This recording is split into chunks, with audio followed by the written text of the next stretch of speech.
Bonjour à tous, ici Attila 16 pour un jeu vidéo. Et aujourd'hui, j'aimerais discuter de qu'est-ce qu'un gamer, ou plutôt qu'est-ce qu'un joueur de jeux vidéo. Et en fait, l'idée de vous parler de ça m'est venue suite à une discussion par rapport à quel est l'âge moyen du joueur, qui semble être en fait une donnée extrêmement dure à vérifier, et qui, selon toute vraisemblance, serait autour de 37 ans aujourd'hui, en ce qui concerne les États-Unis. Et cette donnée est quelque peu contestée par certains hardcore gamers, qu'on pourrait appeler. Et en fait, je pense que ce pourquoi ces hardcore gamers-là contestent un peu cette donnée ou la validité de cette donnée, c'est largement parce que ils ont une mauvaise définition de qu'est-ce qu'un gamer.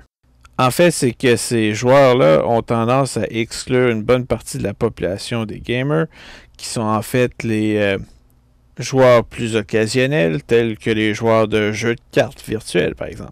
Parce que vous le vouliez ou non, un jeu de cartes, un jeu vidéo de jeu de cartes, c'est un jeu vidéo. Et donc, si vous jouez à un jeu de cartes, jeu vidéo, vous êtes un gamer, que vous le vouliez ou non.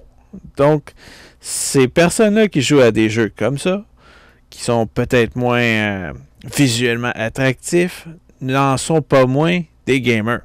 Et c'est pour ça que vous vous retrouvez avec une population de gamers vieillissantes, malgré le fait que beaucoup de nouveaux joueurs sur les consoles jouent à des jeux récents et sont jeunes. Ça n'empêche pas les personnes plus vieilles de jouer aux cartes sur des jeux vidéo tout autant. Aussi, quand on regarde les forums, on a une tendance à remarquer que le monde sont très jeunes. Et ça s'explique largement par le fait que les jeunes ont plus de temps à passer sur les forums, alors que les personnes plus âgées ont tendance à juste jouer au jeu et ne participent pas nécessairement à la communauté.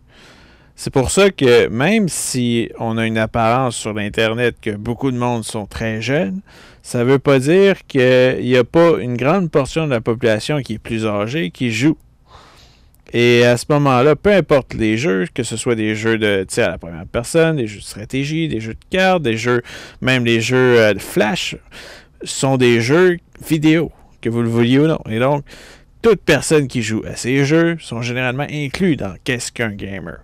C'est pour ça que je pense qu'il y a beaucoup de hardcore gamers qui devraient arrêter de se regarder le nombril, puis devraient commencer à regarder autour d'eux et voir que bien que eux sont plus vocal par rapport à leur jeu, ils ne sont pas seuls et il existe un énorme marché de personnes qui sont aussi des gamers mais qui ne le crient pas sur tous les toits.